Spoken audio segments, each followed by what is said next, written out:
சரிங்க டாக்டர். நீங்கள் rotator cuff கிழிஞ்சிருச்சுன்னு diagnose பண்ணிட்டீங்க. எப்படி ட்ரீட்மெண்ட் கொடுப்பீங்க அப்படின்னா, சில சமயங்களில் சில பேஷண்ட்ஸு இன்ஜுரி ஆன உடனே வருவாங்க.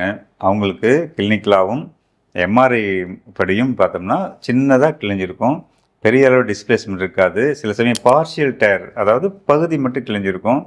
கிழிஞ்ச போர்ஷன்ஸ் வந்து எங்கேயும் நகராமல் இருக்கும். இந்த மாதிரியான பேஷண்ட்ஸுக்கு ஏற்கனவே சொன்ன மாதிரி இம்மோபிலைசர் போட்டு கையை ஆடாமசம் வச்சுட்டு கொஞ்சம் ஐஸ் பேக் கொடுத்துட்டு நல்ல பெயினுக்கான மெடிசன்ஸ் எல்லாம் கொடுத்துட்டு ஆன்டி இன்ஃப்ளமேட்டரி ட்ரக்ஸ் எல்லாம் போட்டு அது ஹீல் ஆகிறதுக்கான சில மெடிகேஷன்ஸ் எல்லாம் கொடுத்தோம்னா கம்ப்ளீட் ரெஸ்ட் ப்ளஸ் மெடிகேஷன்ஸில் அது நிறைய பேர்த்துக்கு வித்தவுட் சர்ஜரி அது அழகாக டென்டான் அவல்ஸ்னு ஆறிடும்.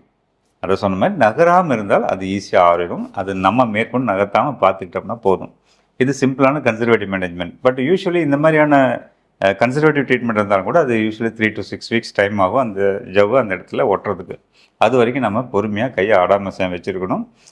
மெயினில் ஷோல்டர் ஆடாமசம் வச்சுருக்கணும். எல்போ மூமெண்ட்ஸ் பண்ணலாம், ரிஸ்ட் மூமெண்ட்ஸ் பண்ணலாம். ஆனால் ஷோல்டர் மூமெண்ட் வந்து ரொம்ப அப்நார்மலாக மூவ் பண்ணிகிட்டே இருந்தோம்னா அந்த டேரான இடத்துல மூவ்மெண்ட் இருந்துகிட்டே இருந்துச்சுன்னா சரியாக அது ஒட்டாது. அதனால் கம்ப்ளீட் ரெஸ்ட் வேணும்.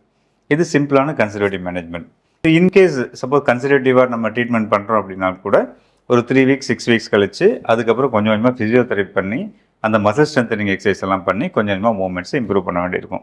இதுதான் இருக்கிறதுலே சிம்பிளஸ்ட் மேனேஜ்மெண்ட்.